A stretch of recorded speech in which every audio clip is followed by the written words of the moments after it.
This time on Watchers of Tomorrow, we have become comfortably numb.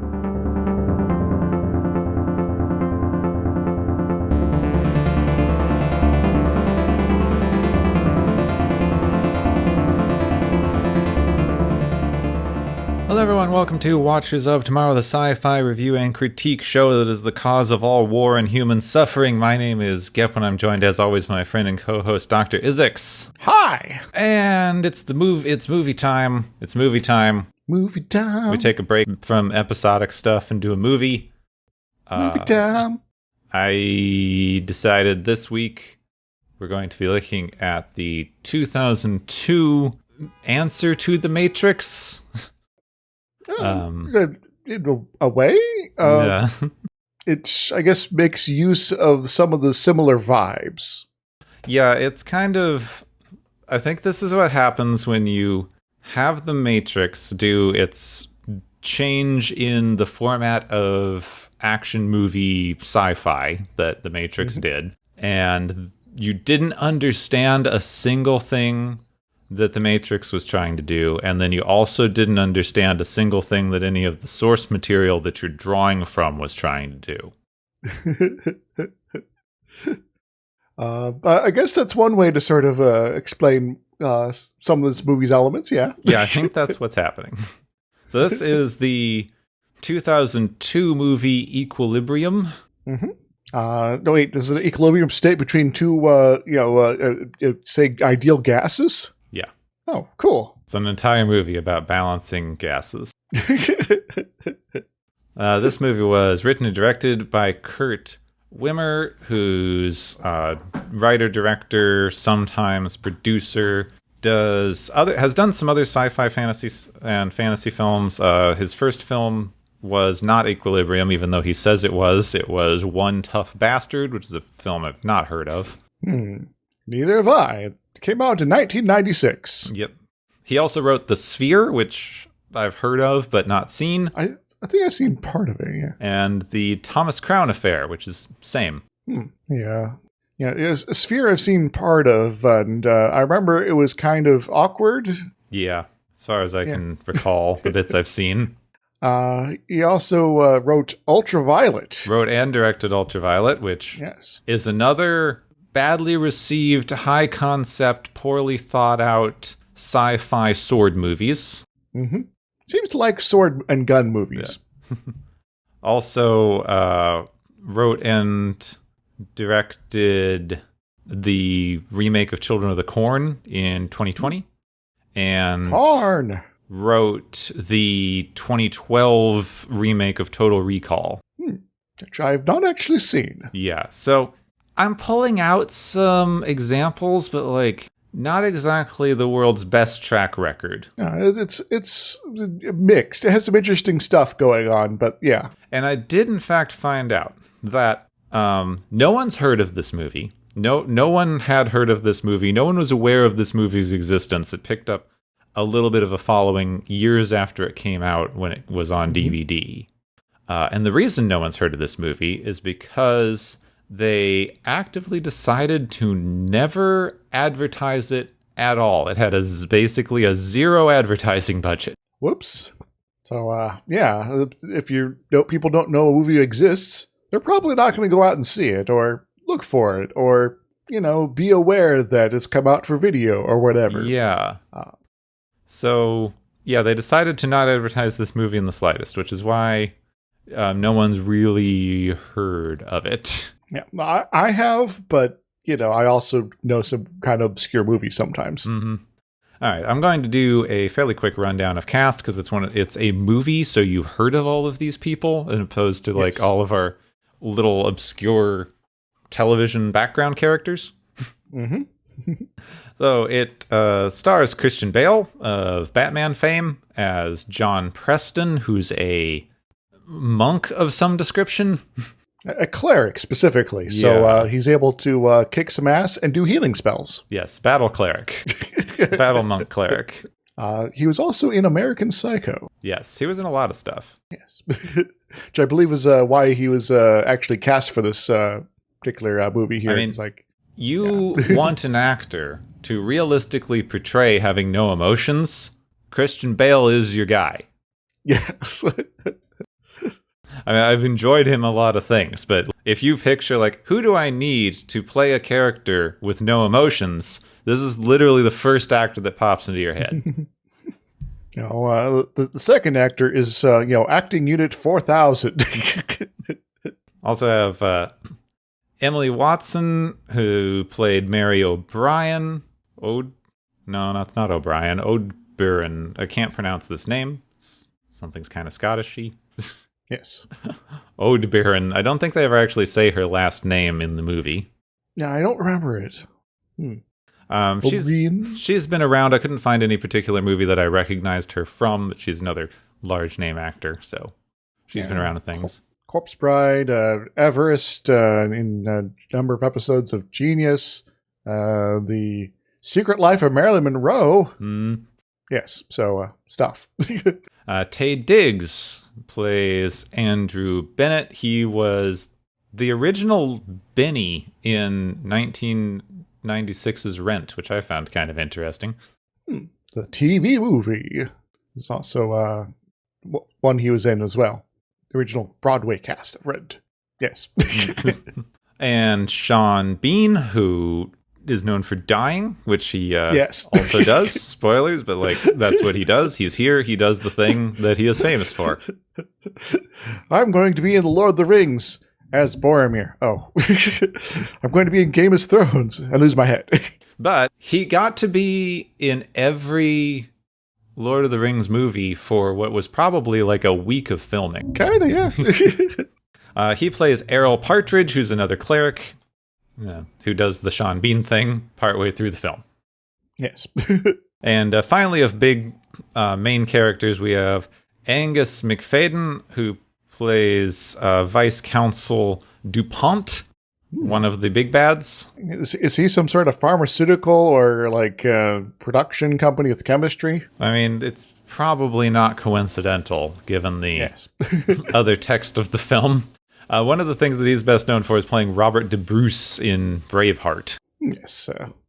A friend of mine, a former roommate, read the book Robert the Bruce, and that's why I know Robert the Bruce.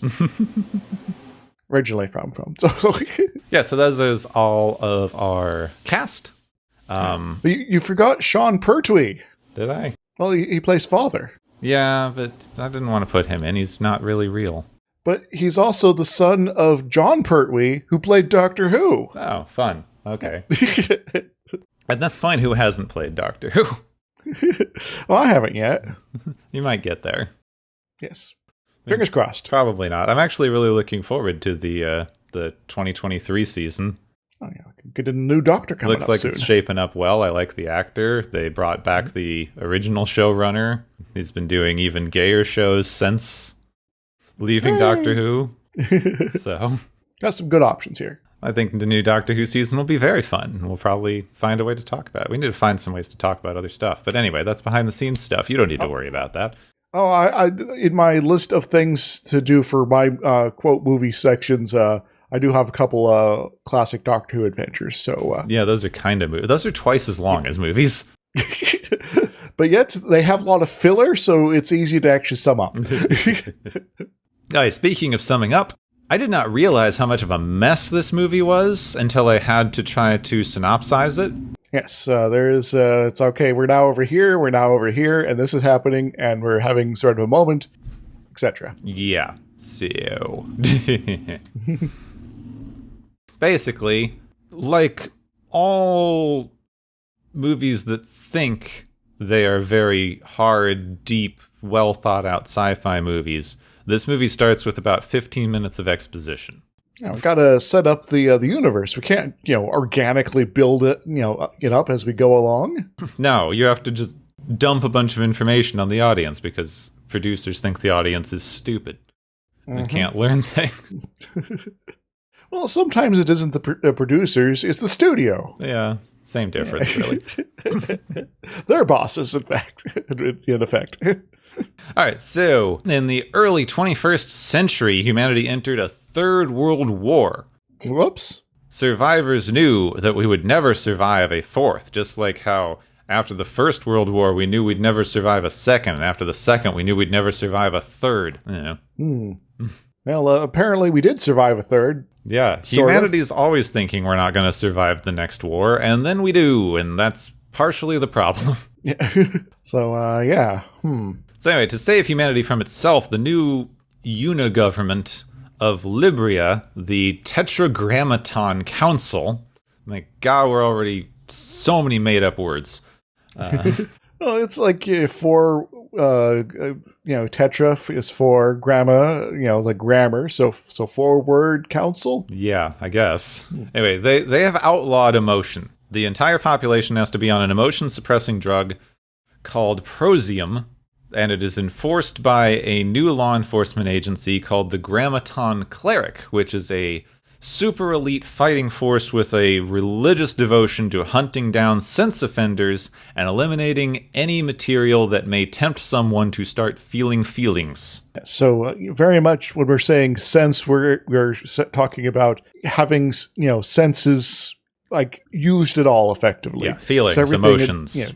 Emotional, seeing a beautiful sight outside might cause you to have an emotional response, and that's bad. So we're going to like paper over windows so everything's dull and gray inside. Yeah, everything's awful looking. It's all very kind of brutalist. Which normally I like brutalist sort of architecture. It has time and place though. Yeah, it's everything though in this place because yes, apparently architecture can never trigger an emotion. It's impossible.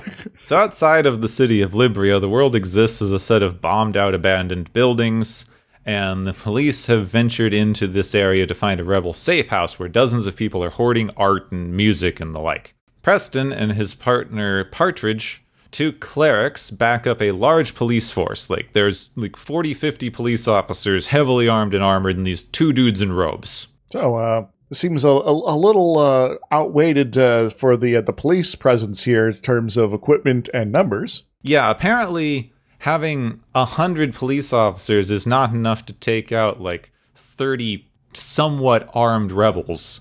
But this one guy, Preston, jumps into a room and uses his fancy gun skills to kill an entire room of rebels without breaking a sweat. Yes, so I should probably point out that this movie has one of the highest body counts of one person in one character in the movie killing people. Not the highest, but pretty close. Preston uses his almost innate sense of being able to understand the sensing population to find a hidden art cache that includes the Mona Lisa. That's here for some reason. It's the only painting that anyone ever has. Yes. Though, speaking of Doctor Who, there's an episode of Doctor Who where Leonardo da Vinci actually creates a number of copies of the Mona Lisa and is part of a complicated scheme by the bad guy. So I'm just going to say that this is one of those spare copies. This is also a piece that I like because they walk up to the Mona Lisa with a little, scanner doodle, and they beep it and go, "It's authentic." It's like, so what you're saying is only the original authentic Mona Lisa could inspire feelings. If it's an art print, fine. It doesn't matter. Yes. Well, maybe they need to check off certain items or whatever. So it's we've got most of the prints, but we need to get rid of the original so they don't copy it anymore. So they burn it all because we've gone straight into Fahrenheit 451 just immediately. Mm-hmm. Yes. So we're going to just destroy everything that we don't want in our society. And now we're safe from it. So they return to the city. Preston notices that Partridge has taken a book and claims that it's to make sure it's disposed of properly because sometimes the sweeping team misses stuff. Also, while they're in the car, their watch alarms go off, which reminds them that it's time to inject one of their daily doses of Prosium. They have to take this stuff 6 times a day. Yes, it's like Super Prozac or something. That is their daily interval. Apparently, that's what they call them. We have to learn all of this vocabulary for this movie.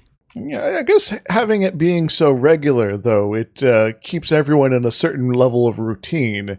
And, able to observe if someone's not following that routine. And speaking of routine, we drive through the city where we observe that the central pastime of the citizenry seems to be sitting in large open squares listening to state propaganda. Well, if you don't got anything else to do. Yeah. There is a government leader called Father who delivers all of the state propaganda and is just constantly giving high-winded speeches about how great everything is and how good it is that they've all given up emotions and how they're protecting humanity. So, there was some bad stuff, but we've gotten past it, and so we have to be vigilant to never fall back into those old bad patterns of feeling things, people. So Preston is called before Vice Consul DuPont, who's known as Father's voice, even though Father seems to be talking a lot. Yeah. Mm-hmm. Yeah, he can speak for himself, right? I think so. Here we learn Preston is an enforcement prodigy. He's one of the best clerics. He's intuitive understanding of tracking down sense people, except that he did not notice that his own wife was off of her meds for years and was arrested by another cleric about 4 years ago. Well, that's a little awkward. So, how'd you miss that one, guy? Yeah. So now Preston is a single father of his 2 small children, one of whom is training to become a cleric himself. And I have to say that, especially early in the movie, son is like kind of children of the corn here, speaking of that particular reference. I know. Looking at that, I was like, oh yeah, I see how you got there. So after this beating, Preston starts thinking over how he didn't catch his wife, which makes him think of his partner, Partridge, and he quickly checks to see that he never actually turned in that book into evidence, and he's been going into the wasteland by himself, so he follows him there to find him reading the book of poetry in an old abandoned church. I think it was like Yeats or something like that. You think so? Something, I hate it. I'm going to just go, I don't get poetry. I tend not to like poetry that much. I found it needlessly repetitive, and the fact that they kept quoting it bothered me. But that's me. Well, there is another, I guess poetry reference of a sort in the form of some music later, so maybe they could have made use of that instead. They could have. They kind of needed a better through line to represent the emotional stuff. Yes. And actually, if they had been using the musical cue from the beginning, they could have incorporated it into the movie soundtrack better as other people start feeling things. But that's movie making. Yeah, I don't do that. Yes. Maybe we could someday. So Partridge points out the hypocrisy of killing people for having feelings, because having feelings makes you kill people. Yeah, that seems a little weird. So is he trying to imply that maybe the father and the state apparatus are afraid of something? Ooh. They are feeling something. So he grabs his gun, which forces Preston to shoot him rather than him being apprehended and, I guess, probably interrogated and executed anyway. Yeah, so I guess he's like, let's just get this over with. So back in the city, Preston is introduced to his new partner, Brant. He's also an intuitive cop. Yes. So great. They have 2 intuitive enforcers. He also seems to smile a lot. Yeah, I like him. I like him as a character, personally. I wish he had more screen time and development. I do as well. But the fact that he's like the only person in this movie who routinely smiles, it's sort of like, there's something different about this guy. So Preston goes home where his son's watching state propaganda, like everyone does. He asks if he should report a boy he saw crying, and Preston says, yes, no compromise. Anyone who's feeling must die, including small children. Yes. The next morning, distracted by his partner's betrayal and all of that stuff, Preston accidentally breaks his morning dose. His son, Mini Enforcer, just shows up behind him as like, you will go to the clinic and you will get another dose and you will log its absence right now. It's like, okay, cool, creepy kid. Okay. Sure. Yeah. Oh my God. It's awkward. I thought I was supposed to be the emotionless weirdo here. But because of terrorist activity, the dispensary is closed, and Preston's partner is abnormally punctual. So he gets picked up before he can finish replacing his dose. Well, I guess we're just going to have to go one less today. So they move on to their day's work of raiding a woman's apartment. This is Mary, who has been off her meds for quite a while and is hoarding a large collection of banned objects in the walls. Because she couldn't have gotten all this by herself, Preston saves her life in order to interrogate her and find co-conspirators. Well, I guess that kind of makes sense. If you're trying to have an oppressive police state actually doing some investigating into the activities of those you're trying to oppress does make sense On some level, yeah. Yes. So the interrogation is mostly just a chance for her and Preston to philosophize at each other for a minute. She does the whole, like, why are you alive? And he goes, well, to serve the state. And she goes, well, that's stupid. It's like, well, then why is the state existing? Because, there's no reason for it to exist if it's not serving the people. So, So there's a point to be made here. There's an interesting debate about why to live, and they are positing that there's a distinction between living to feel things and enjoy life and have emotions is superior to just living to continue living. But yes. they really aren't doing a good job, because a lot of people live in order to serve the greater community. Like, whether or not you agree with the actions that this particular community is taking, the fact that a lot of people seem to be living in order to serve their greater community could be considered just as valid as living for hedonistic emotional reasons. Folks have, their motivations, and, you can't, if we're going to be saying that, having emotions is a good motivation for, sort of basing one's life around, basing it around something else like, service to others is also valid. So, Yeah, so they don't want to engage with this debate for reasons we'll get into probably later. Wise, yeah. But Preston is starting to break a little bit because he's been off his meds all morning, and this is affecting him now. Later, we get a bit of explanation of Gung Fu. It's kind of the gun kata in this. It supposedly maximizes firing angles while taking up strange stances to avoid statistically likely return fire. However, it doesn't. Well, I think that maybe it works well in universe, because they maybe intentionally train everyone that they give, automatic weapons to be bad at using them. Yeah. See, the thing, this is an interesting idea. It's a kind of interesting idea to say, well, we have guns, they're tools, they're kind of rote-based tools that everyone considers have taken the, like, finesse and skill out of fighting, even though they really haven't. All you have to do is, like, watch Keanu Reeves training for one of his action movies. Yeah. But this entire supposed fighting style that gets you out of the way of return fire is an interesting idea, but they keep their core in basically the same position, which is the part that someone's going to be shooting at. Yes, generally rule, starting point one for learning how to shoot a gun is, all right, see your target there? Shoot at the middle of it. Yeah, so great. You've moved your arms and legs out of the way, but not, the middle of your body where all the squishy organ parts are. Well, I guess maybe they have some thing where it's like from the perspective of the person shooting at them that they look like they're moving their core, so they overcorrect constantly. Yeah, that's fun. That's got to be it.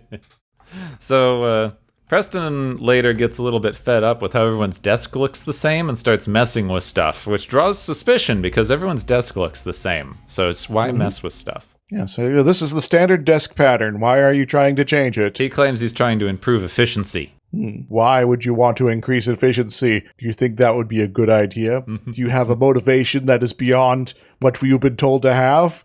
So Brandon is here to inform Preston that they found a large rebel stronghold. They clear it very easily.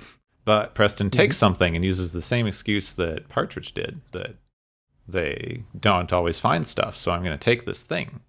They also find a collection of puppies that the rebels were defending with their lives. Preston saves one under the pretense of checking it for illness. Yes, so, there could be like dog flu or something like that, I guess. Back in the city, he tries to argue for capturing more rebels, but apparently Father has decided that all offenders will now be shot on sight. There's no leniency left. Well, that's going to be counterproductive to finding the people you're trying to, get rid of. You'd think so. So Preston's having a bit of an awakening here. He's not liking what's happening. He tries to take the dog back to the wasteland, but it won't leave because it's a puppy. Yes. Like, dang it, puppy. Do I have to be, like, mean and things like that to you? Because you're being all puppy-eyed here. Oh, God. He's found by a random patrol, and he almost talks his way out of it when the dog barks, and he has to just kill them all. He's now fully turned against the agents of his former world for a puppy. Well, I guess when you're dealing with the very much faceless brutality of the fascist state here, doing it for a puppy is good enough reason. Yeah. So keep in mind the order of events here. He's now killed a patrol in the wasteland without any particular prior warning. He obviously didn't expect to come across a random patrol and have to kill them all. Mm-hmm. That's step one. Yes. Like, whoops. So Brandon finds Preston training with a sword, because apparently they still do that, even though they are gunfighters. Yeah, maybe there's somewhere in this world where guns aren't allowed for some reason. So they do a bit of a fight and talk about the patrol being killed last night, how stupid Brandon is. Generally, there's an era of suspicion around Preston, but also because the patrol's been killed, Father's decided to just speed up the eradication of the resistance, and they're going on even more raids, is the practical upside of this conversation. All right, so do you know where we're going to be doing our raids at? Because, if we don't have any leads, we're not going to find them, guys. Just apparently go to any random burned out building and you find a collection of rebels and some art. This seems to be the pattern here. Yeah, Well, maybe there's I don't know, maybe part of the state is feeding people, into the wastelands there in order to keep the clerks busy. There we go. We have to get Strange New World in here somehow. So during the raid, Preston finds himself alone in a room full of rebels, and instead of killing them all, he tells them to run. They don't want to, and eventually he just leads them out himself, killing several cops in the escape attempt. But then he rounds a corner and finds that Brandon has captured all of the rebels that he has been trying to help, and has them lined up for execution. Yes, thank you for flushing them towards us. Yeah, totally.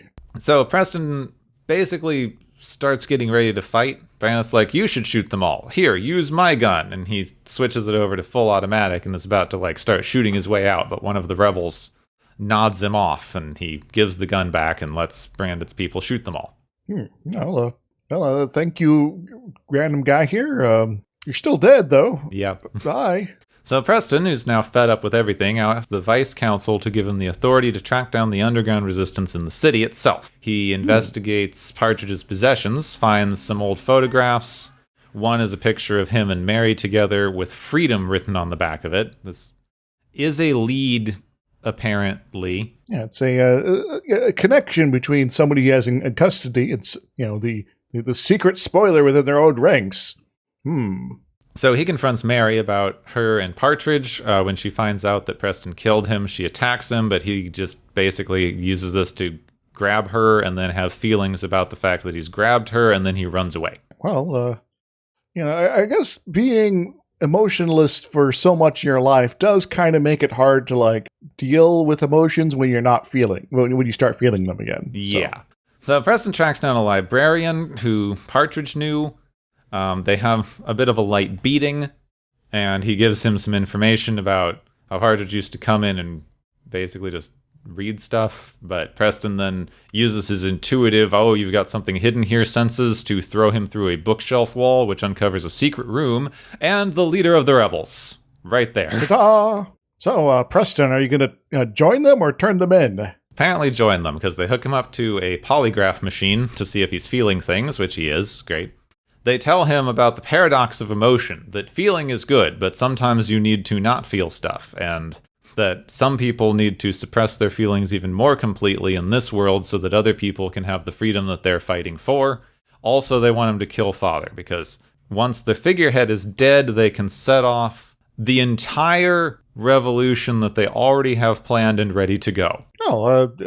That's convenient. Well, then once they've been able to set off a bunch of bombs in the factories and dispensaries, the drug supply will get taken out for a day or so, and the entire regime will come toppling down on itself. Yeah, well, Preston did start feeling things pretty quickly when he wasn't constantly taking his meds there. So I guess that kind of makes sense in the fiction of the world there. Yeah, it does. But it also kind of, draws a giant circle around a weakness in this regime. Yeah, this entire thing is ready to fall in on itself if the drug supply is interrupted for even half a day. Mm-hmm. So, you're kind of a a load-bearing element of your fascist state here, folks. So Preston reveals himself to Mary, then despite warnings from the rebels, decides to go see her execution. This upsets him a lot, and he breaks down crying in the street, which is when Brandon rolls up and arrests him for crying in the street. You seem to be emotional, my friend. It's time for you to go to jail. Yeah. And by jail, I mean probably executed. He beats up Preston, drags him through the cleric offices to the vice council. As evidence of Preston's crimes, they trace his gun to the murder of the cops and things. Except it wasn't Preston's gun. It was Brandon's gun, because he switched them when he offered to kill the traitors. Dun, dun, dun. Wait a moment. How did he pull that off? Also, remember the timeline here, where he killed all of the guys in the wasteland without planning to, well before that point.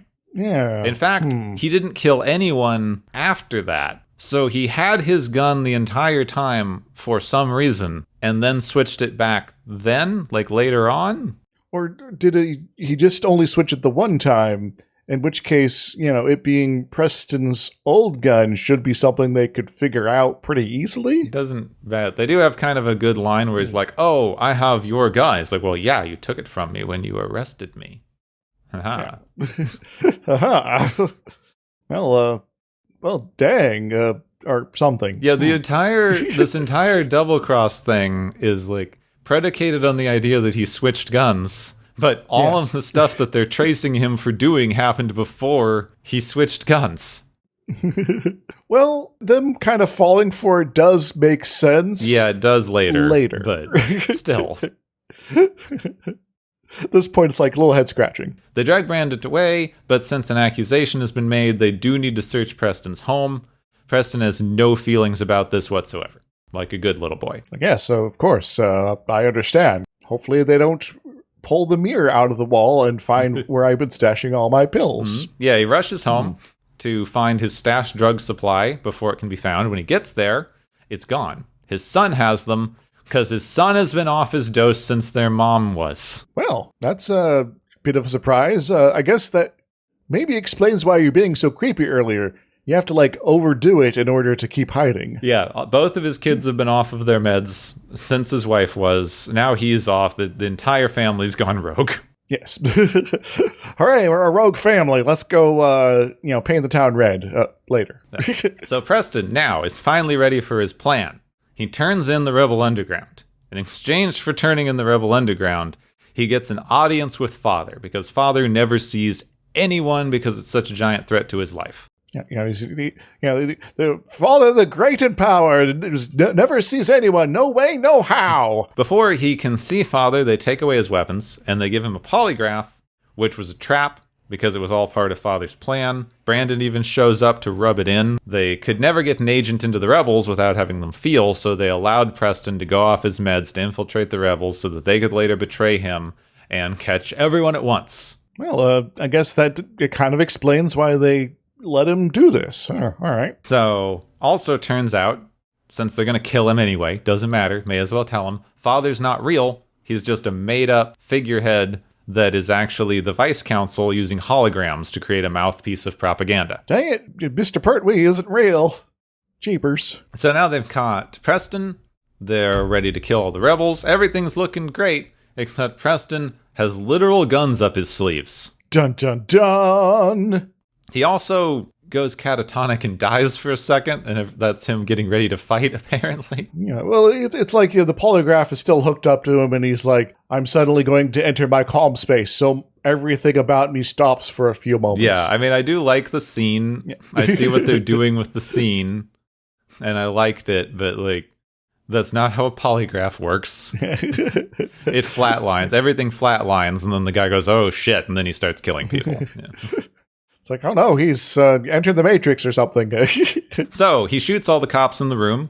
He shoots all the cops in the hallway. Pretty decent fight scene. Mm-hmm.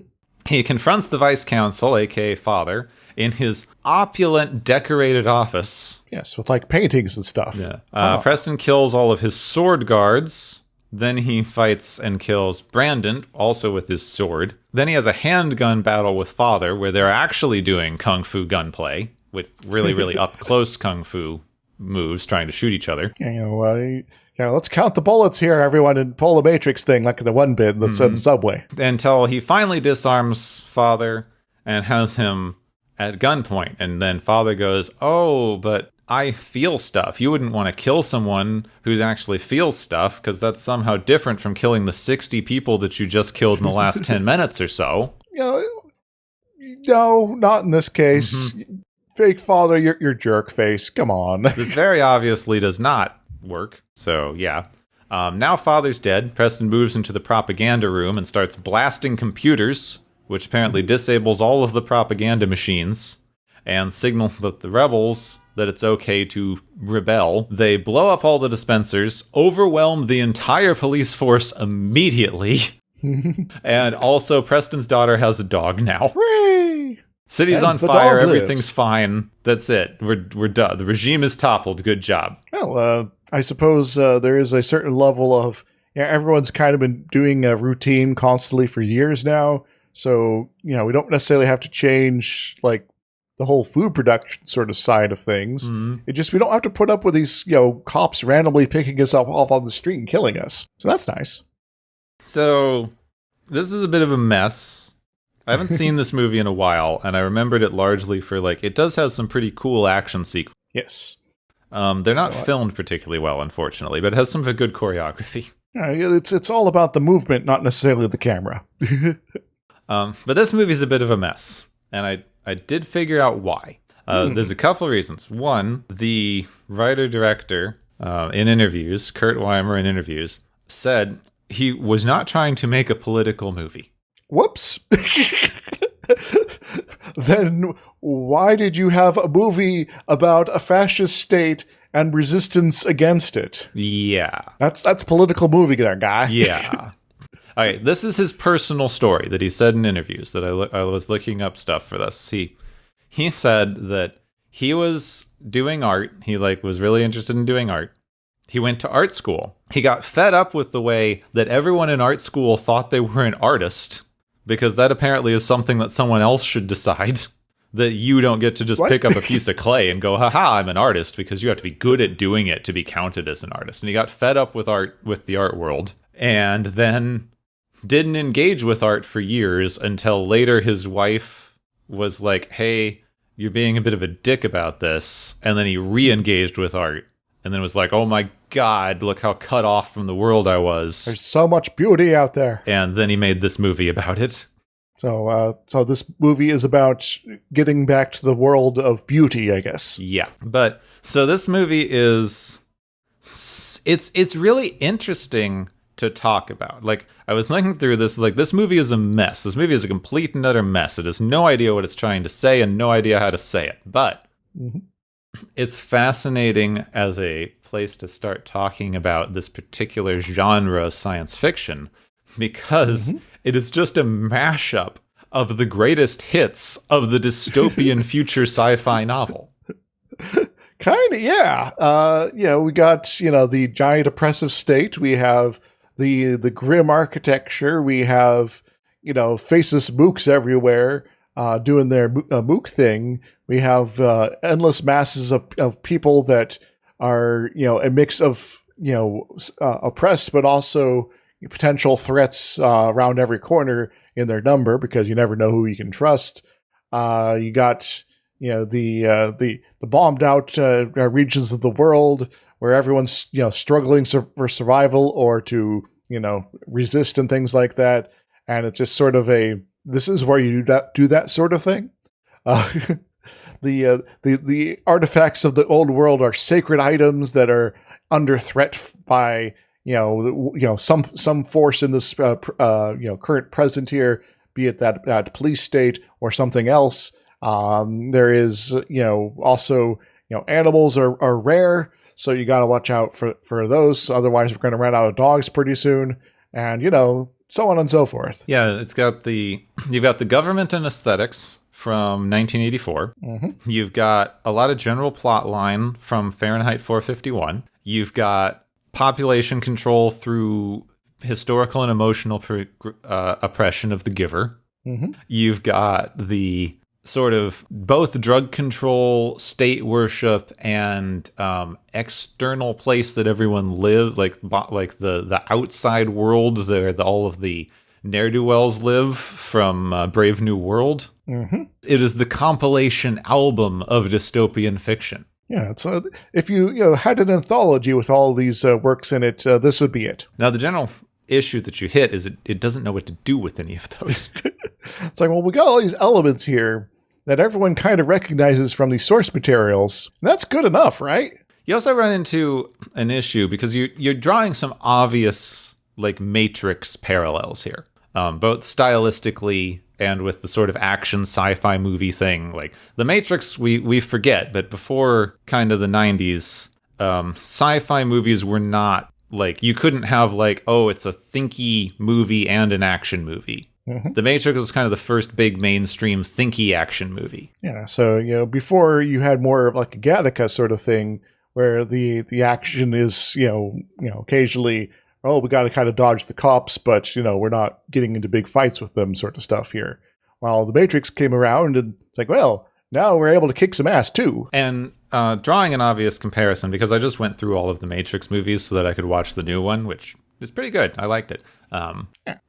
You draw a weird distinction because it's way harder to work a dystopian style story from this direction, by which I mean the protagonist of Equilibrium works for and is an enforcer for the state military. Mm-hmm. Whereas in something like The Matrix, similarly to being an action movie, Neo is not. He exists in the world and then he's taken out of it, but he's never an enforcer. He's never part of the dictatorial government itself. This is effectively, we're doing the Matrix, except Agent Smith is the one who is going to be liberated. Yeah, and like that, the liberation is a little bit hollow, because this guy was fine before. He believed in the thing, he liked the thing, but partially because the movie doesn't really know how to play with the tension. This is like the 1984 style tension that you are trying to get into. Like in 1984, the main protagonist works for the state. He's a branch of the state. He's not a high level enforcer, but he works for, I think, the Bureau. I forget what they call it. The Bureau of word changing. Yeah, doing corrections and things like that. Yeah, he basically censors state propaganda. So he works for the government, and the fact that he's starting to turn against the government's ideas is the central point of tension in the story. It's how do you resist when any sign of resistance will immediately be put down and punished. Yes, to resist would be to be obvious about it, and if anything is obvious, well, that's the end of you.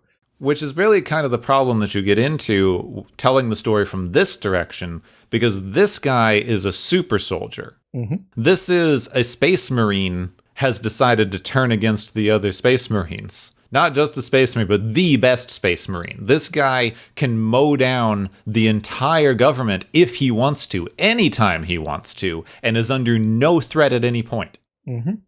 Yeah, he's just like a level 18 character, everyone else level 1. Yeah, so there's no actual thematic tension to him being found out. So that part's removed. Mm-hmm. But you also don't have a particular ideological struggle, because he was part of the fascist machine, and he never, while he starts feeling again, he never really understands the viewpoint of the fascist government, and he never really seeks to undermine that viewpoint in any particular ideological exploration. Mm-hmm.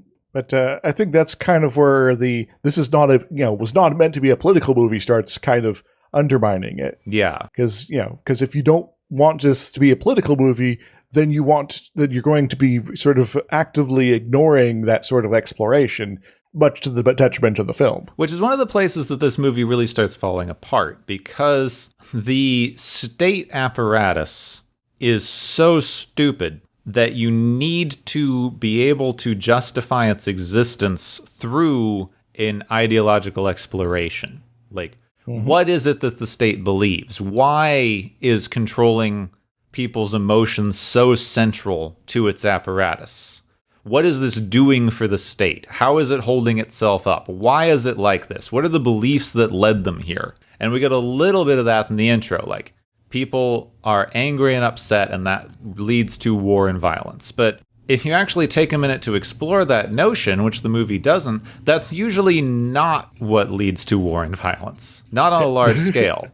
Like, emotions lead to violence on an interpersonal level. I'm really upset and we got into a fight about it. But on a national level, it's not because two leaders get upset with each other. It's because there's political or ideological differences, or there's resource shortages, or resource grabs, or power grabs. Stuff that still obviously exists in this world. Otherwise, you wouldn't have this enforcement mechanism. Indeed, it's like maybe if you go back to squabbles between medieval dukes or whatever, the personal insult thing might have some merit, kind of, but at the same time, there is a this is like not just modern states, but postmodern states where, it's all about, all right, so what are we going to do that's going to be both preserving, my state as is, as well as growing its power.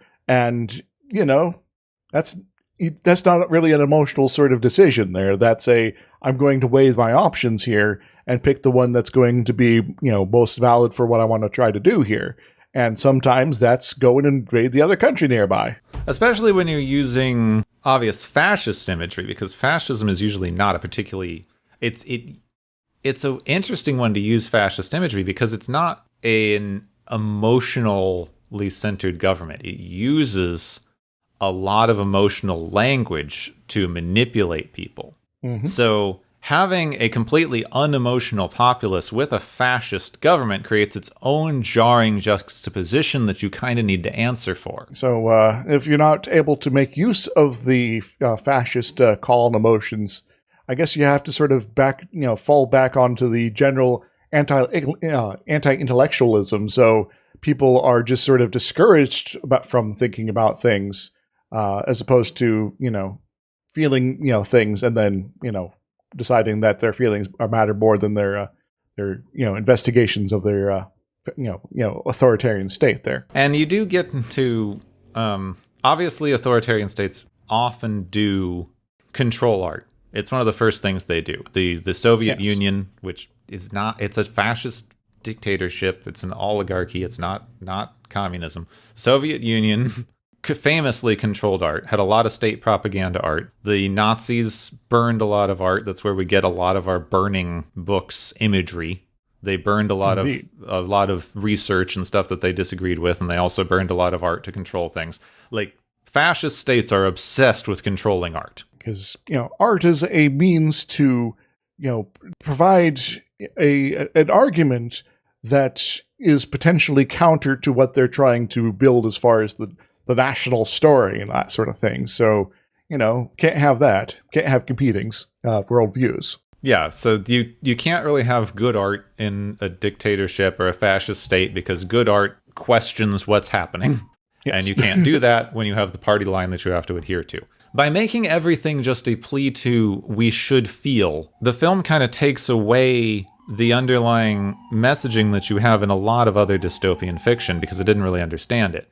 Mm-hmm. In a fascist government, the thing that the state cannot abide is questioning, not emotion. In fact, emotion is often one of the things that causes people to be so zealously overprotective of the state mechanism, which is what you wind up with in this, with the clerics who have a religious devotion to upholding the state mechanism. It is the end-all, be-all of their existence, and anything that threatens that, we have to destroy it. And you also aren't even using the emotional control through drugs aspect in the way that one would expect, because you can get into, and something like Brave New World does get into, controlling the population with drugs, which they aren't exactly doing. Because in something like Brave New World, they have these like drug-fueled sort of orgy parties to vent the frustration and stuff that builds up of having to live in this dictatorial, semi-fascist clone state that Brave New World sets up. Mm-hmm. And part of that is a little bit of emotional suppression, and just sort of this idea of disconnecting with the world rather than understanding what's happening, which is one of the criticisms that you have with a lot of sort of pharmaceutical and drug ideas, is instead of looking at what's happening in the world, you're using drugs to escape it. Putting yourself in an emotional cul-de-sac in a way where, the whatever is attached to that is disconnected from the controlling, organization around you. And you're also distancing yourself from the sort of postmodern interpretation of psychological pharmaceuticals, psychoactive drugs, which was, kind of famously enshrined by Michel Foucault. In a state can use a definition of madness and othering in order to control radical parts of its population. Mm-hmm. Anyone who disagrees with what the general arm of the state is doing can be defined as sick, and basically that lets you define them out of existence. He kind of drew a parallel between old leper colonies, which was another place that this could happen. You define part of the population as sick and ostracize them. And apparently even in some parts of the world, leper colonies later became asylums, where you would put people who were designated as mad or mentally ill. These folks are a danger to you and everyone you know, so we have to take them away from you. And yes, we're going to sort of be a loose definition of what that means as far as their madness goes. So, if you need to get rid of your wife occasionally, we can maybe help. Other times, we're going to be getting rid of someone who offends the state. So, we got some options. And then, of course, the largest parallel that this movie draws, which everyone talks about, is from Fahrenheit 451, the Ray Bradbury story about people burning books because they contain, not because they will question the state, to be clear. No one has actually read Fahrenheit 451 when they want to talk about it. Fahrenheit 451 is a deeply conservative book because they are not burning books to uphold a fascist regime because the books may contain dangerous ideas that would question the government. They're burning books because everyone simultaneously decided that too much of books offends people. That first one group wanted like a word removed from books, and then another group decided that this whole chapter of book was offensive, and then eventually they're just like, well, let's just get rid of books altogether because it's the only way to appease the identity politics. So basically, this Fahrenheit 451 is the end game result for people that complain about cancel culture. Yes, essentially. Yes. And then everyone watches TV because TV is so milquetoast and will never offend people the way that books will. I don't know. I've seen some pretty wacky TV there. For having so many fundamental ideas and for being such a staple of science fiction, Fahrenheit 451 is a deeply troubled conservative novel. Yes. It is. I suppose, maybe it's time to write a response to that one. Yeah, it's a book about moral panics and cancel culture that is usually interpreted as a book about fascism. But it's actually trying to say that, everyone is just going to be upset constantly. And so that it's what the problem is and not, something else. Mm-hmm. So when you just directly wholesale lift Fahrenheit 451 and shove it into 1984, they don't actually mesh the way you think they do. Yes.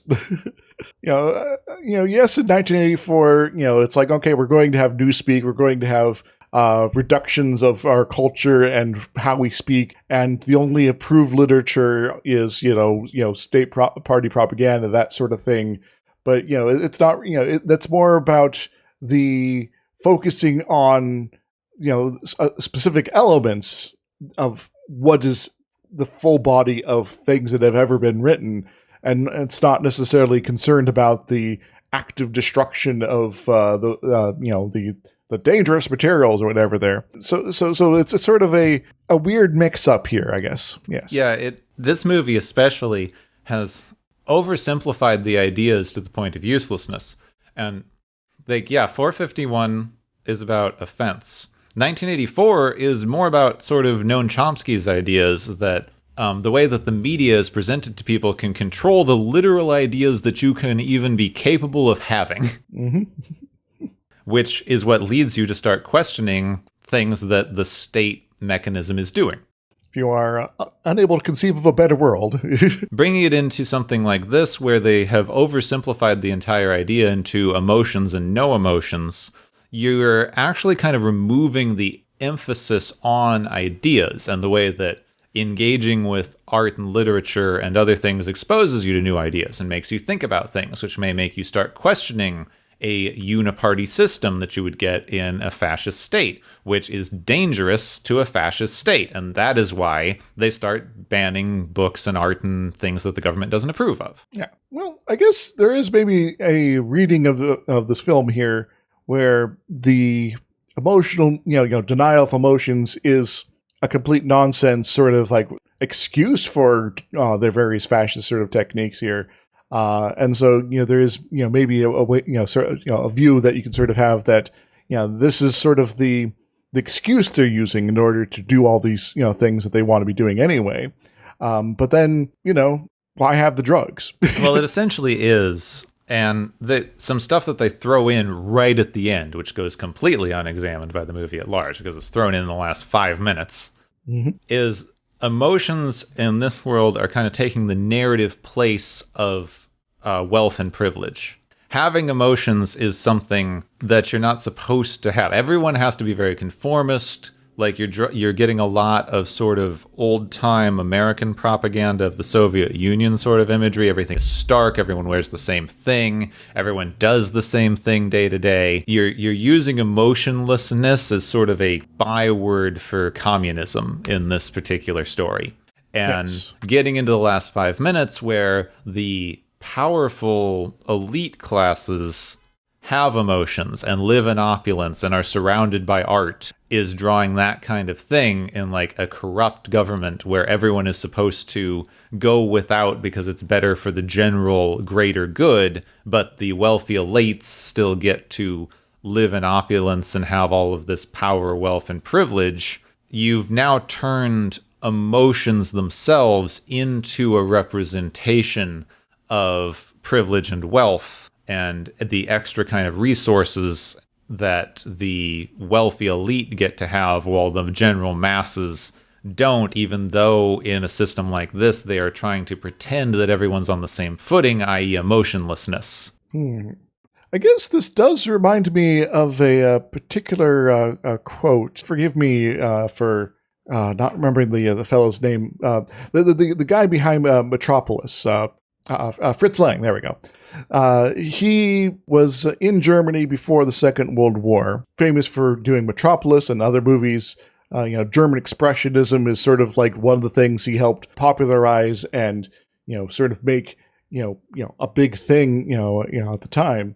And as, the rising of fascism and the Nazi Party and all that, some of those folks, like, hey, we really like your work. And he's like, uh-oh. And so it's like maybe like Goering and somebody else took him to dinner one night, and he's like real nervous, and like he doesn't really know what's to think about this because, he's not down with this whole fascism thing at all. They're like, so we want you to make the quintessential, German film that will be the greatest thing ever. And he's like, so I should probably let you guys know that I'm Christian and all that, but I do have some Jewish background on, things my mother's side or something like that. And they were like, well, that's the thing. We get to decide who, is Jewish and not. And he's like, oh, I see here. And afterward, immediately after ending, the meeting there, he's like, yeah, I'm packing a suitcase and leaving Germany. And so he left. But it does kind of remind me a little bit of that sort of, if you're a party insider, you can get away with, ignoring the core fundamentals that they're enforcing, ideological stuff that they're enforcing on everyone else. What you are, who you are, et cetera, it becomes irrelevant once you have the in with the those with all the power there, which I does very much feel like part of what's going on here in the movie, that those who are at the top are able to have that emotion there. And that's why I think Brandt actually, is off his meds as well. As I mentioned earlier, he is very smiley all throughout the movie here. And so, maybe it's like, yeah, we're going to have you be you're a party insider already. And, we'll have you sort of train up as the new, super guy to be our mole's or our unsuspecting mole's, partner here and part of all the scheme here. So that's sort of one of the things I was thinking when I was watching this movie. But sort of get back to the point, though, that there is a truthful element in, how this is sort of being, laid out in the film that is actually fairly reflective of real life, regimes. And I guess that means it's political, sorry. In the context of the film, you definitely have Preston as the true believer, who's very easily manipulated. Yes. And you do have, obviously, Brandon knows what's happening because he shows up in the dude's super opulent office right at the end. Yes. There's no way that someone who is a true believer like Preston would actually be able to put up with that, which is also one of the things that you get in these things sometimes, which could have been an interesting thing to explore, that an actual full-on true believer of the system like that is dangerous to those in power. Because you, as the corrupt government official, are now possibly in the crosshairs of this person who truly believes in this system and truly believes in what it's trying to do. Because you don't. Yeah, you've created quite literally a clerical class of zealots who are fully on board with what you're spouting here.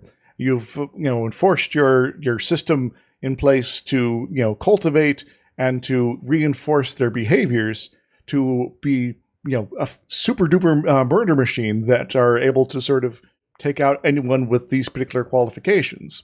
And if that happens to be you, maybe they're not going to stop with just the randos in the wastelands there. So that could have been an interesting sort of, twist on the movie in a way. Yeah, I think it would have been a much better way to go because it would have let you understand what's happening better. His disillusion could have gone along with finding out that the system doesn't actually function the way that anyone thinks it does. Indeed. My, suggestions for, improving this movie well after the fact would be to have more of that sort of revelation sort of coming through. On the other hand, also when these with the resistance, having a moment where they're like, yes, some of us have to suppress our emotions, etc., have him go back on the drug.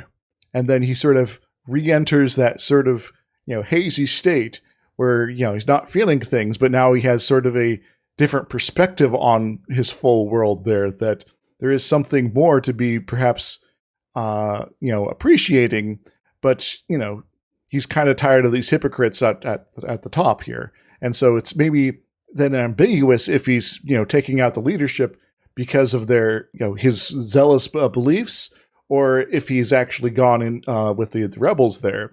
Because either one at that point could be potential motivation there. And, leaving it ambiguous of which side he's actually on, at the end would be okay. Because, this system has basically been set up to fail given their decisions and how they've structured things. Yeah, it's a pretty interesting take on the thing to be able to do a more nuanced thing of, since obviously these drugs wear off incredibly fast. Like, you could be on the drugs and you could be off the drugs. It could be pretty ambiguous whether he's actually on them or pretending to be on them, whose side he's on, why he's doing it, what his actual motivations are. But they want to do an action movie. Yes.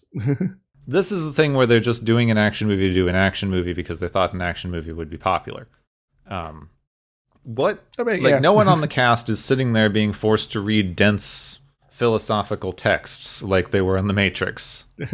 Yeah, we're going to be focusing on how you move here and swinging around the guns in a cool way. Yeah, I think the thing that really cemented the problems that this movie had for me, because as a movie, it's trying to take an anti-fascism stance, And it's trying to explore the ways that a fascist government controls people, and then some of the ways to fight that, which in this one is get a superhero. Yes.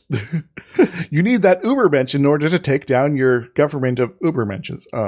But I think the thing that really, really cemented for me that this movie has a fundamental structural problem is that in basically every movie of this type, any movie where you're showing people fighting a dictatorial fascist government, whether or not it's intentional or not. Some movies it's intentionally there, some it's not, some the subtext is just something that you read in.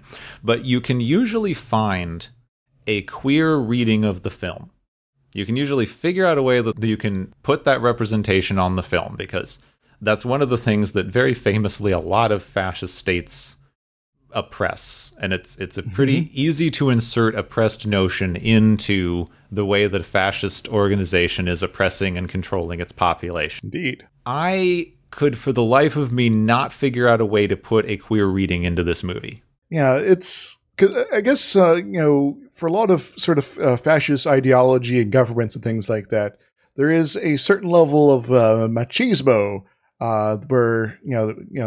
focus where men are super awesome and women are less so, and anything that is not, straight, white, heterosexual is badness here. And so, any sort of non-standard, sexualities are just the worst and must be destroyed entirely.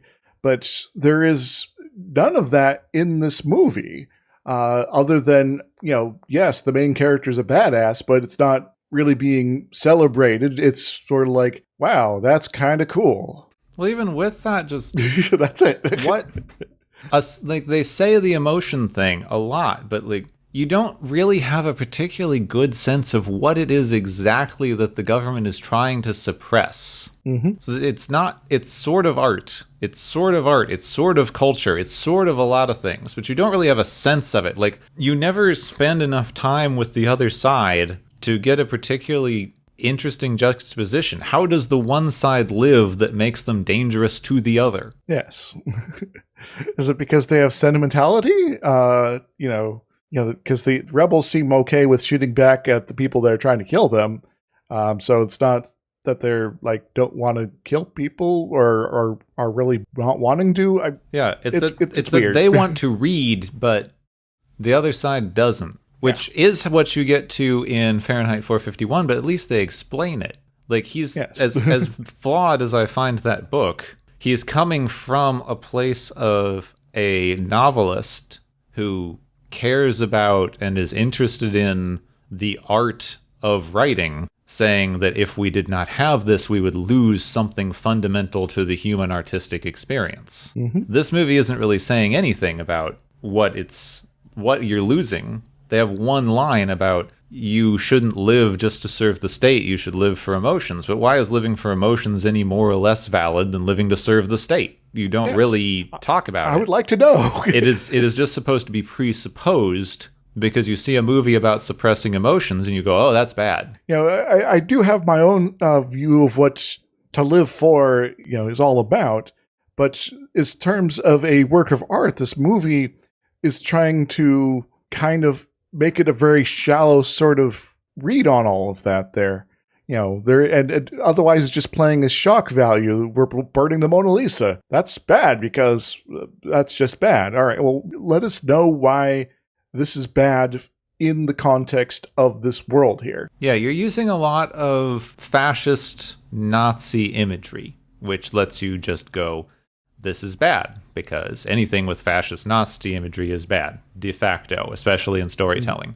But you've created such an abstract thing that they are fighting against that you need to be able to explain why it's bad, because all of you point out several times in the movie that the reasons that the state says it's bad are nonsensical and don't actually hold up to scrutiny. Yeah. So if you're supposed to just be taking the de facto idea that, well, what this person is doing is bad because this person is a Nazi and suppressing emotions is bad, you need to explain to us what the differences in the two ideological regimes are.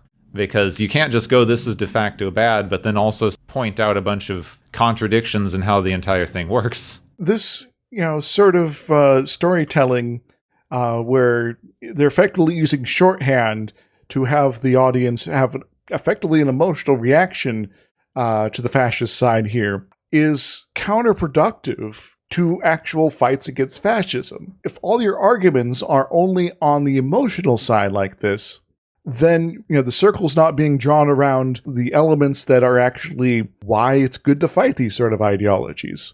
It's like, oh, it's just bad. No, it's the whole limiting your liberties. It is the wholesale murder of individuals, the oppression, all that sort of stuff. And devoutness to the state sort of stuff that's the main character, starts off the movie with, that needs to be questioned. And that in a way that needs to be questioned from that point of view, that it doesn't make sense internally.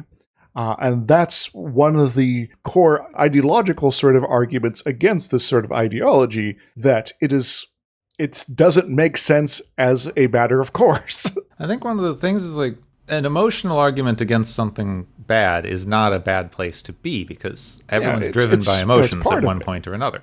I think the real failing in something like this is in one, it doesn't really give you any information on how one would go about fighting fascism, because you need a superhero who's trained by the fascist state, but also using so much shorthand, having no actual substance to what you're doing, is basically the movie saying, fight anything that looks like fascism. Yes. But the general problem that you hit, and some of the things that are explored in better depictions of this, is things that are fascism seldom look like fascism.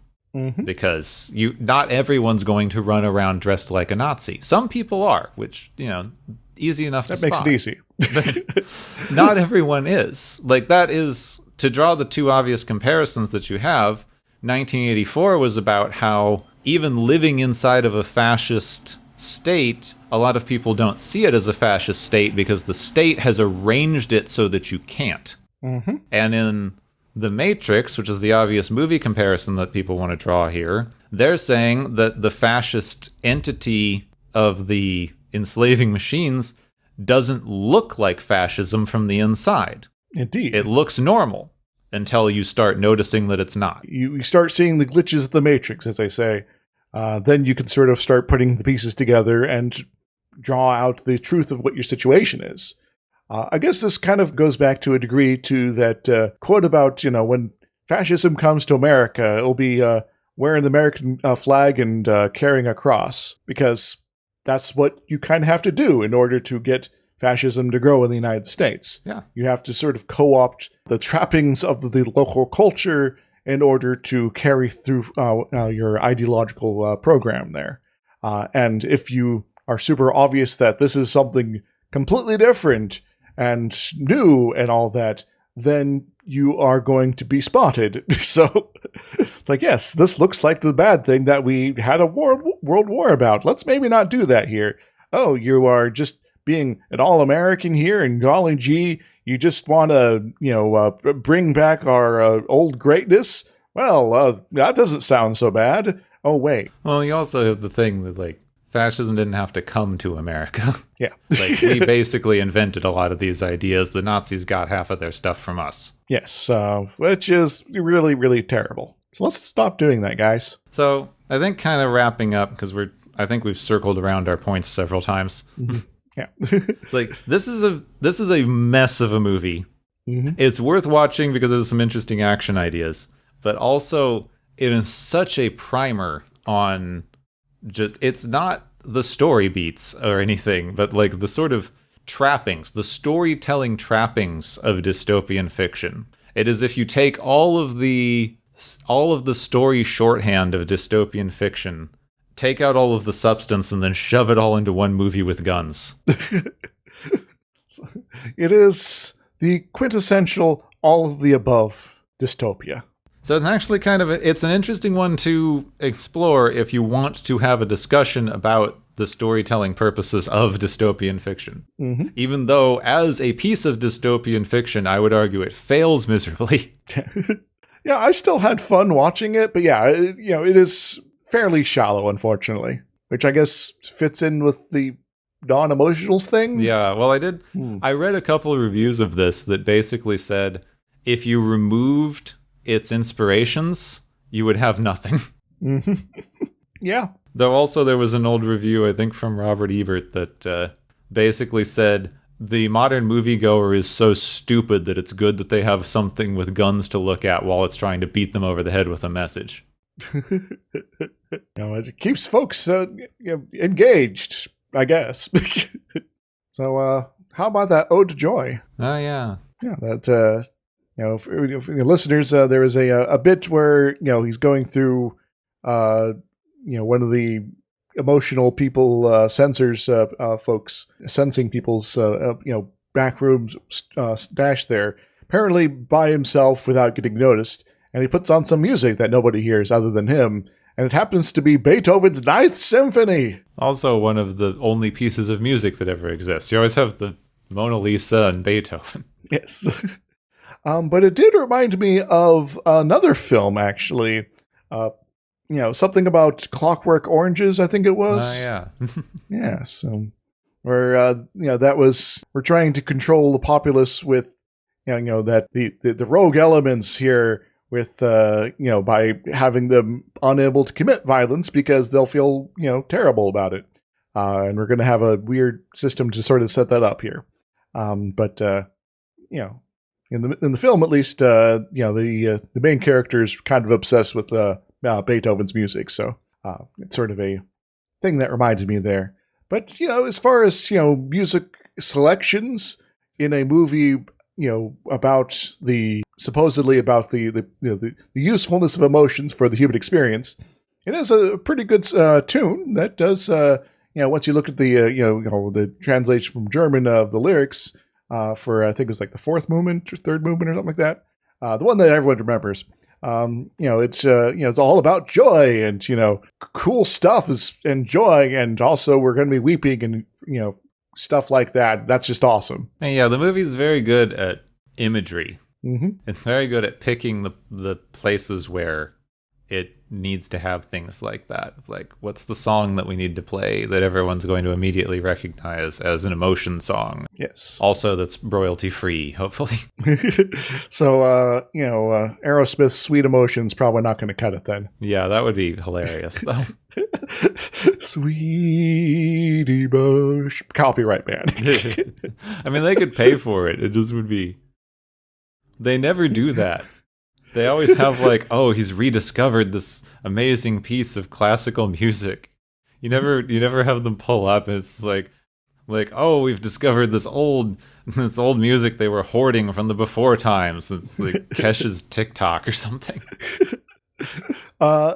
They do something like that in an episode of Doctor Who, though, where it was like the second episode of the revived series where it's like, yes, this iPod, as they pull out an actual jukebox, is from the ancient times, and we're going to play some an ancient tune, and it's like Britney Spears. Mm-hmm. So that was kind of a nice sort of send up there, and I want to see more of that myself. So, but as far as classical music collections goes, Beethoven's Ninth is one of my favorites, so I will give it a pass in this case. Though, do be careful, movies in the future. Be careful. Also, Fritz Lang is awesome. Well, I think we've kind of covered everything that we can possibly talk about with this movie without repeating ourselves too much. Yeah, probably. Though we could do it 118 times. One for each person John Preston kills in this film. Such a body count. Which is apparently exactly 1/2 of everyone who dies in this movie. He's supposed to be the super powered gun guy, so... Yeah. Alright, we've had a depressing movie with a depressing body count. So I guess now it's time for the Galaxy's favorite game show! Woo-hoo!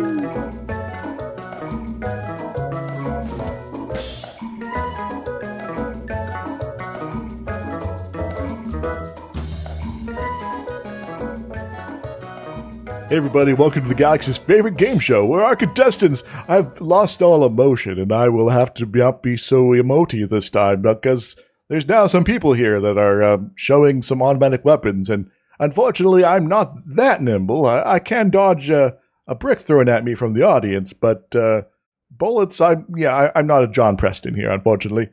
But apparently, our contestants have been racking up some points here, and we do have some winners and prizes to hand out. So let's begin with the first prize here. To Die is Logical, which goes to Partridge, once he's been spotted by John reading poetry. What does he win, Gepwin? Partridge runs some more thematic poetry. There's too many, and I didn't look them up, but there's lots of poetry about, dying nobly and for causes and all this stuff that could have been better than treading on dreams and such. You could have had a thematic thing going here, and I think it's one of the ones that the movie missed out on, personally. Yeah. At some level, I do understand. It's okay, we have whatever he was happened to be reading that day sort of on his mind, baby, but it is a missed opportunity, yes. Our second prize, they're looking at me again, Gepwin. Could you tell them to not do that? Our second prize is the Dodge This prize, which goes to Brand for losing his face despite nominally being a badass. What does he win, Gepwin? Brand wins his gun back, because you should definitely bring a gun to a knife fight. And I was honestly very disappointed by how they set him up as the big bad equal footing villain of the whole thing, and their sword duel was 10 seconds long. Indeed. Apparently there was some scheduling conflicts as far as getting filming done for that bit, but it's still something they should have worked out at the very least. So our next prize is the Fooled You prize, which goes to Father as the illusion himself and the council who make use of him. What does that group win, Gepwin? Father wins a moon colony, because one of the ones that I forgot to mention was Moon is a Harsh Mistress, in which the sentient computer makes up a revolutionary figure to lead the Moon Rebellion. So, let's go to the moon then. Wait a moment. What if this entire movie took place on the moon? It could. We just don't know. They're pointing guns at me again. Did we ever see the moon in the entire film? No, we saw the sun that one time, but that's about it. Our fourth prize is the Marx or Bust Revolutionary, which goes to Jurgen and the others in the underground who are tired of the world of emotionless fascism and everything being gray and every kind of being lame and, not having enough, paintings around, I guess. What do they win, Gepwin? The revolutionaries win self-confidence. They had this whole thing set up, ready to go at the push of a button. They didn't seem to really need to take out Father at all. Indeed. In fact, the only thing that they really have to worry about is, John Preston himself, I suppose. I know there's other clerics out there, but, we don't really see them other than when they die, really. They should have been able to take care of this themselves, guys. Anyway, our final prize today is the Dance of Death prize, which goes to John Preston for effectively dancing between bullets as he kills basically anybody nearby.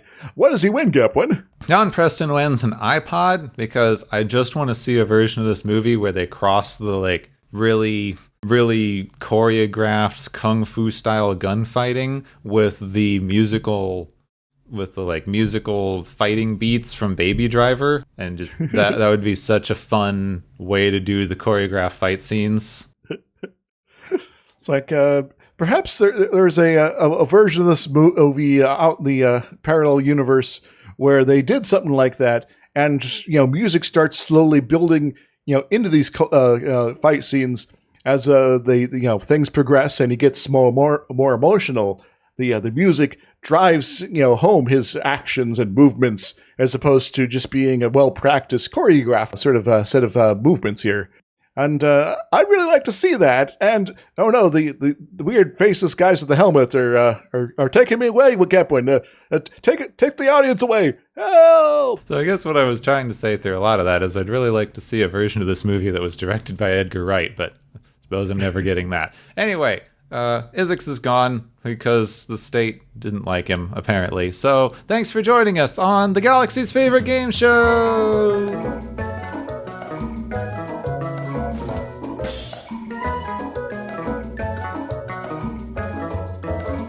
Now I'm left to introduce the next thing by myself. Oh, I escaped, Gepwin. Oh, good.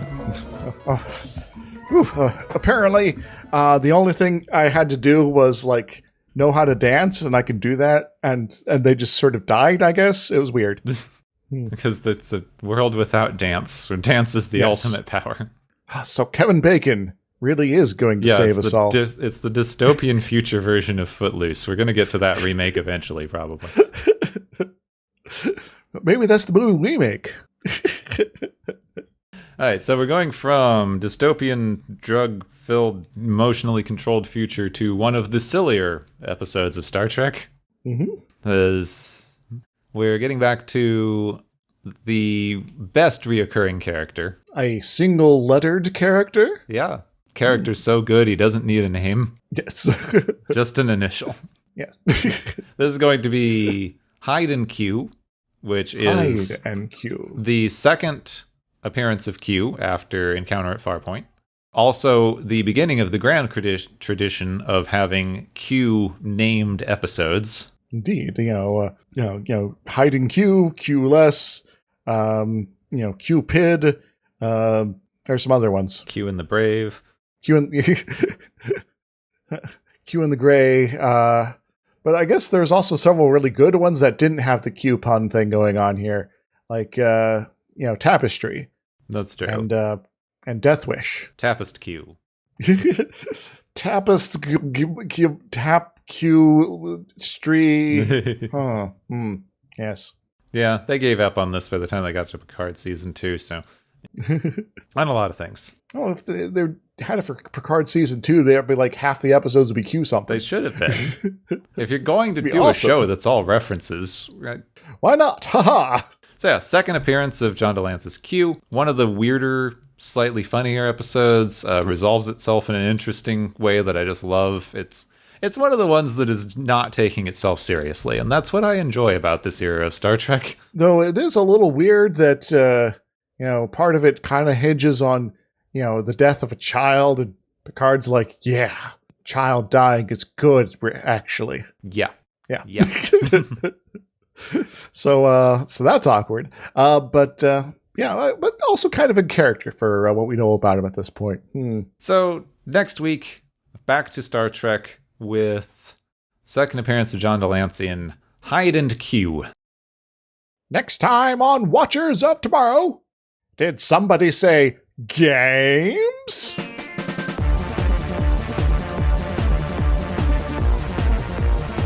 You have been listening to Watchers of Tomorrow, a podcast on science fiction media. Find and follow Watchers of Tomorrow on Podbean, YouTube, Spotify, iTunes, Google Play, Stitcher, Pocket Cast, Spreader, Digital Podcast, and perhaps many more to come. If you enjoy our podcast, make sure to subscribe for more. And where possible, make sure to rate your experience or leave us a review. You may find Gepwin on youtube.com/Gepwin and Twitter @Gepwin. You may find me, Dr. Isix, on youtube.com/Dr. Isix and Twitter @IsixLP. Music is Waveform and Mori's Principle, both by DRKRN.